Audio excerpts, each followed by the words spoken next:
YouTube channel. तो आज मैं आ गई हूँ फिर से एक नई केक के डिज़ाइन के साथ। और आज वाला जो केक है यहाँ पे हमारा 5 kg का केक बनने वाला है, जिसके लिए मैं पूरी मेजरमेंट जितनी मैंने ली है सारी मैं आपको डिस्क्रिप्शन में दे दूँगी। एंड केक की जो साइजेज़ है वो अपने हिसाब से आप ज़्यादा कम कर सकते हो, क्योंकि जो केक मैंने बनाया है आज आपको बहुत ज़्यादा पसंद आएगा। और जैसे कि आपकी रिक्वेस्ट थी कि केक की जो भी आप वीडियोज़ बनाते हो उसके एंड पर आप एक पिक्चर को ज़रूर लगाइए ताकि हम सब स्क्रीनशॉट ले सकें, तो मैं वैसा ही करूँगी। और यहाँ पे आज सबसे पहले मैं सारे कमेंट्स जो हैं उनके डाउट क्लियर करूँगी। सबसे पहला कमेंट जो मुझे कल आया था कि मैम मेरा 5 kg का केक है, मैं उसके लिए क्या करूँ, मेरे पास बड़ा कंटेनर नहीं है। तो इसमें जो कंटेनर ये वाला देख रहे हो ना आप, जो मैं सबसे बड़ा वाला केक कट कर रही हूँ, मैंने 10 इंच का यूज़ किया है। आपके पास 10 इंच का नहीं था, आपने कहा 8 इंच है और लास्ट जो है 8.5 इंच है, तो आप 8.5 इंच वाले को भी यूज़ करो। उस पर आप जैसे मैंने यहाँ पे 3 पैचेज़ में केक बनाए हैं ना, अगर आप 3 लेयर्स में बना रहे हो तो 3 पैचेज़ में या फिर 2 बैचेज़ में करके आप जो 8.5 इंच का केक टिन है उसे यूज़ करो। उसके बाद मिडल वाले के लिए जो मैंने आपको 7 इंच का बताया है आप वो यूज़ करो। उसके ऊपर जो मैंने आपको 4 इंच का बताया है आप वो यूज़ करो केक कंटेनर। ऐसे करके जो है आप केक को बना सकते हो 5 kg में। जो सबसे टॉप वाला है उसे आप टॉल रख सकते हो, लेकिन उतना टॉल हमें नहीं रखना है क्योंकि ऊपर वाला कंटेनर छोटा है 4 इंच का, जितना कि मैं बेंटो साइज़ का बनाती हूँ, क्योंकि क्रीम लगने की वजह से वो केक बड़ा हो जाता है। लेकिन बेंटो केक में हम उतनी क्रीम नहीं लगाते हैं, इसलिए जो सबसे लास्ट वाली लेयर है यानी कि जो कंटेनर हम 8.5 इंच का यूज़ कर रहे हैं केक टिन, उसमें आपको 2 से 3 बैचेस केक के बनाने, ताकि केक की जो ज़्यादा क्वांटिटी है उस वाले केक पे बने। और जो केक है हमारा टॉल हाइटेड में बनेगा, लेकिन जो केक की दोनों लेयर्स है ना वो सबसे लास्ट वाले केक पे ही डिपेंड रहती है। तो केक आपका टॉल बनेगा, बस जो लास्ट वाली लेयर है उसे हमें ज़्यादा बड़ा बनाना है, तो उसके लिए उसमें हमें बेक ज़्यादा करना पड़ेगा। एक बार में बेक नहीं होते हैं, 2 से 3 बैचेज़ में आपको बेक करने पड़ेंगे, जैसे मैं करती हूँ। एक बैचेज़ में आप करोगे तो ज़्यादा ओवरफ्लो हो जाएगा आपका बैटर, और ऊपर से क्या होता है, जो मैंने आपको बहुत बार ये चीज़ का एक्सप्लेनेशन दिया है कि ऊपर से केक बैटर जो वो क्रैक हो जाता है, क्योंकि उसे फूलने की जगह नहीं मिलती है, राइस करने की जगह नहीं मिलती है जो हमारा ओटीजी है उसमें। बाकी आपको मेजरमेंट मैंने बता दी कि कमेंट सेक्शन में, अगर फिर भी आपको कोई प्रॉब्लम हो तो आप मुझे पर्सनली इंस्टाग्राम में भी डीएम कर सकते हो, या फिर यूट्यूब में जो भी मेरे कमेंट सेक्शंस ओपन है वहाँ पे भी आप मुझे कमेंट कर सकते हो। और दूसरा कमेंट है कि मैम हमने जो रेक्टेंगल, सॉरी मैंने स्क्वायर शेप ही लिख दिया था, क्योंकि कुछ कुछ जो मेजरमेंट्स होती है वो मैं पेस्ट कर देती हूँ, जैसे कि मैंने कहा। तो वो रेक्टेंगुलर शेप थी और वो 12 इंच का ही है। उसकी वीडियो मैं आप सबके साथ कल शेयर करूँगी। मैं सेम कंटेनर को आपको मेरे अपने जो ओटीजी है जिसमें मैंने आपको वीडियो जिसकी ट्यूटोरियल दिखाई है, जो मैं यूज़ करती हूँ कोरियो का, उसी में आपको रख के कल दिखाऊँगी, ताकि आपको सारी प्रॉब्लम जो भी डाउट्स है वो क्लियर हो जाए। और थोड़ा क्लोज़अप करके कल आपको वो कंटेनर मैं दिखाऊँगी जो मैं यूज़ की थी पेस्ट्री बनाने के लिए। क्योंकि जैसा कि मैं हमेशा कहती हूँ कि वीडियोज़ में जो भी आप देखते हो कैमराज़ में ना, कई बार बड़े केक्स होते हैं तो बहुत ऊपर से मुझे कैप्चर करनी पड़ती हैं वीडियोस, और कई बार ऐसा होता है कि केक जो होता है वो छोटा होता है, फिर मीडियम साइज़ का होता है, तो वो मैं थोड़ा जूम करके भी उसे कैप्चर कर लेती हूँ। तो एंगल की वजह से हमेशा जो भी केक के साइजेज़ हैं ना वो हमेशा हमें डिफरेंट दिखते हैं। तो केक के साइजेज़ पे आप मत जाइए, जो भी मैं जो साइज़ लेती हूँ जिसके हिसाब से मैं जो बनाती हूँ वो मैं आपको परफेक्ट जो है वो आपको डिस्क्रिप्शन में देती हूँ। तो यहाँ पे हमारा पाइनएप्पल केक बनाना था, तो उसके लिए हमने, जैसे आप सबको पता है कि सबसे पहले लेयर ली, लेयर लगाई क्रीम की, उसके बाद जो हमारे पास पाइनएप्पल क्रश है उसका यूज़ किया। और जैसे मैंने यहाँ पे ये वाला केक स्पॉन्ज कट किया है, वैसे मैं चॉकलेट वाला भी केक स्पॉन्ज को जो है वो कट करूँगी, और उसकी भी जो है आइसिंग वो भी मैं आपको दिखाऊँगी। सेम प्रोसेस है कटिंग करने का, कोई भी डिफरेंट प्रोसेस नहीं है, बस इसे पाइनएप्पल जो हमारा क्रश है उसके साथ इसे कवर करते जाएंगे। बाकी ये दोनों डाउट्स जो है मैंने क्लियर किए हैं, और भी जो आप सबके डाउट्स है वो भी मैं पूरी कोशिश करूँगी क्लियर करने की। लेकिन कभी भी केक का, जो भी आप केक बनाते हो ज़्यादा क्वांटिटी का, अगर आपके पास कंटेनर्स नहीं है तो मेक श्योर इस तरीके से आप बैचेस में 2-3 बार करके बेक कर लीजिए।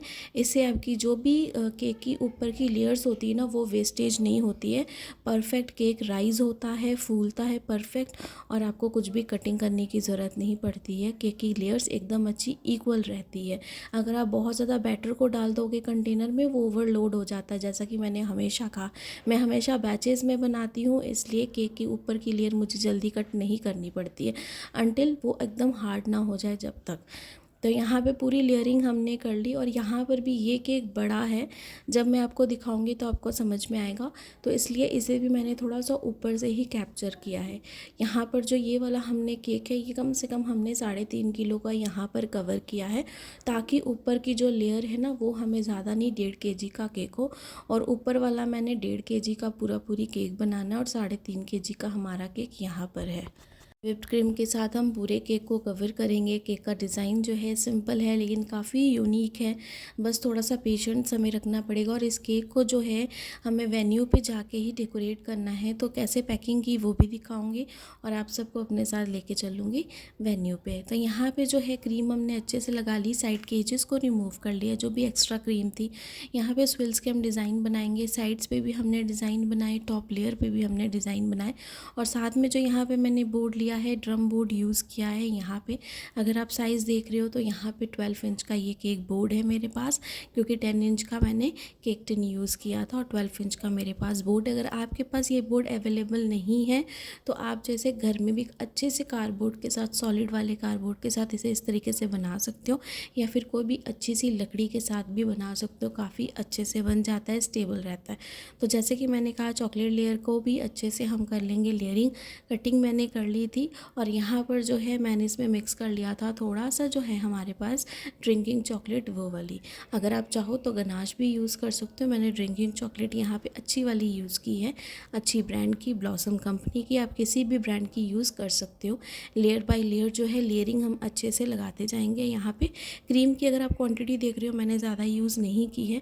1.5 kg का पूरा केक मुझे कवर करना था विथ क्रीम के साथ, क्योंकि ऊपर हम ज़्यादा वेट नहीं रख सकते थे। जो वेट है हमें केक के नीचे वाले पोर्शन पे ही रखना है। जब मैं पूरा डेकोरेशन करूँगी तो आपको समझ में आएगा कि किस तरीके से मैंने बनाया है। केक को अगर आप अच्छे से सही तरीके से अरेंज करोगे तो केक आपका बहुत ही अच्छा बनेगा।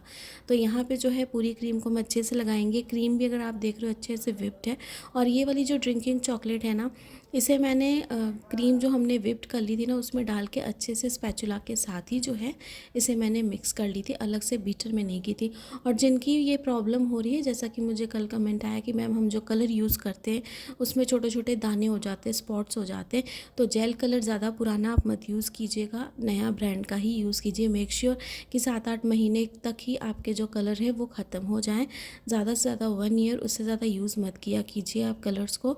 और दूसरी चीज़ ये है कि अगर बहुत ज़्यादा आपको लगता है कि ऐसे दाने दाने होते हैं, तो अलग से एक छोटे से बाउल में थोड़ा सा कलर और थोड़ा सा पानी डाल के उसे अच्छे से डाइल्यूट कर लीजिए। उसके बाद जो है आप क्रीम में डाल के उसे मिक्स कर लीजिए।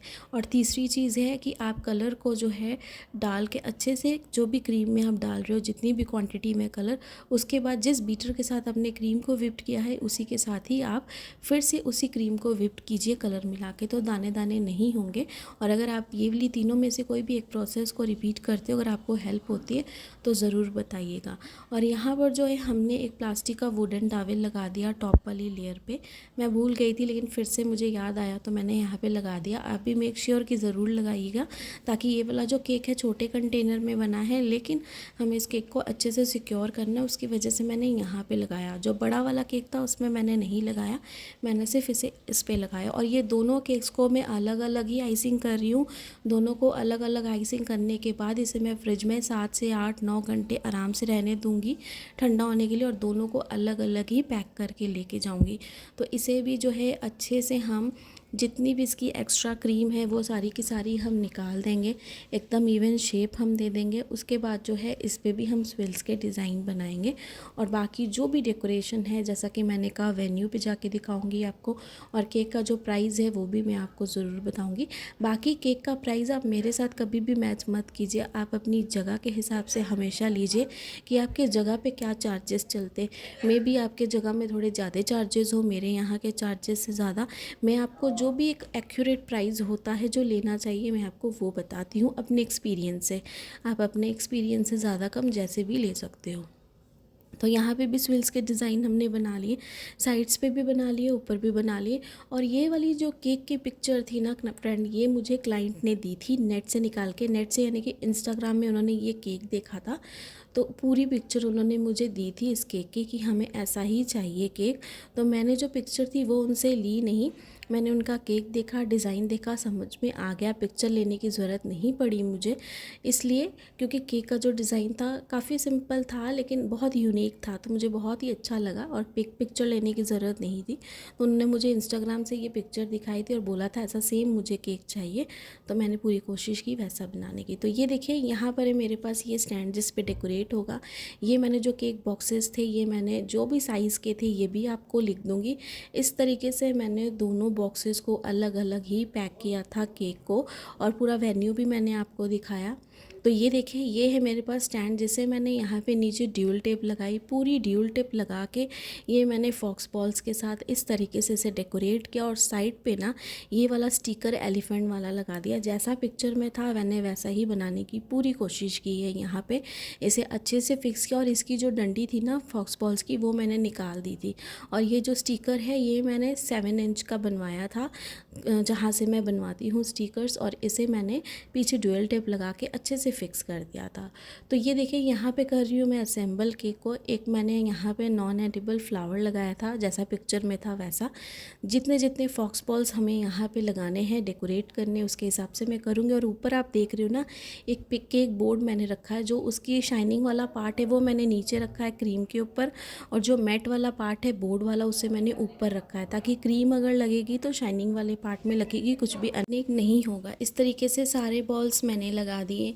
ये हमारी केक की पूरी लुक है। यहाँ पे मैंने साइड पे जो गोल्डन वाले एडिबल हमारे पास फॉइल आते वो लगा दिए, जो केक स्टैंड था वो रख दिया।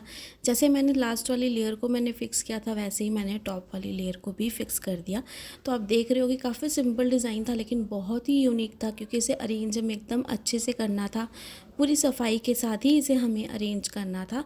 नाम जो था सारी चीज़ें मैंने लिख दी, और यहाँ पे जो नाम था नव्या 1 ईयर, सारी चीज़ों को उस तरीके से अरेंज किया। फॉक्स बॉल्स को यहाँ पे मैंने डाउन साइड पे इस तरीके से यूज़ किया।